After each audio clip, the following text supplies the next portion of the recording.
எனக்கு ஒரு சிஸ்டர் வேணும். அந்த பேண்ட் நல்லா இருக்கு. அந்த ட்ரௌசர் உன்னோடையதான். இந்த மாதிரி இங்கிலீஷ்ல வேர்ட்ஸ் யூஸ் பண்ணவே மாட்டேன். ஏன்னா இந்த வேர்ட்ஸ் இங்கிலீஷ்ல கிடையவே கிடையாது. இது சிஸ்டர் இல்ல, சிஸ்டர்ஸ். இது பேண்ட் இல்ல, பேண்ட்ஸ். இது ட்ரௌசர் இல்ல, ட்ரௌசர்ஸ். ஆனா இது ஒண்ணு தானே இருக்கு, அப்புறம் ஏன் எஸ் போட்டு சொல்றீங்க நீங்க கேட்கலாம். இது பொருள் ஒன்னா இருந்தாலும் அதுக்கு இருக்கிற பாகம் ரெண்டு. அதனால இதை எஸ் போட்டு தான் சொல்லணும். ஃபார் எக்ஸாம்பிள் சிசர்ஸ், இதுக்கு ரெண்டு பிளேட் இருக்கு. பேண்ட்ஸ், காகல்ஸ், இதே போல நிறைய பொருட்கள் இருக்கு. இது எல்லாத்துக்கும் நம்ம எஸ் போட்டு தான் சொல்லணும். I want 2 scissors, I want 3 pants. இந்த மாதிரி சொல்லவே கூடாது.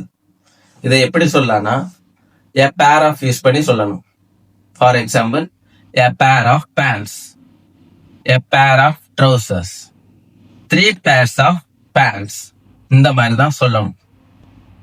நல்லா ஞாபகம் வச்சுக்கோங்க. இதுலதான் நிறைய பேர் மிஸ்டேக் பண்ணுவீங்க, இன்க்ளூடிங் மீ.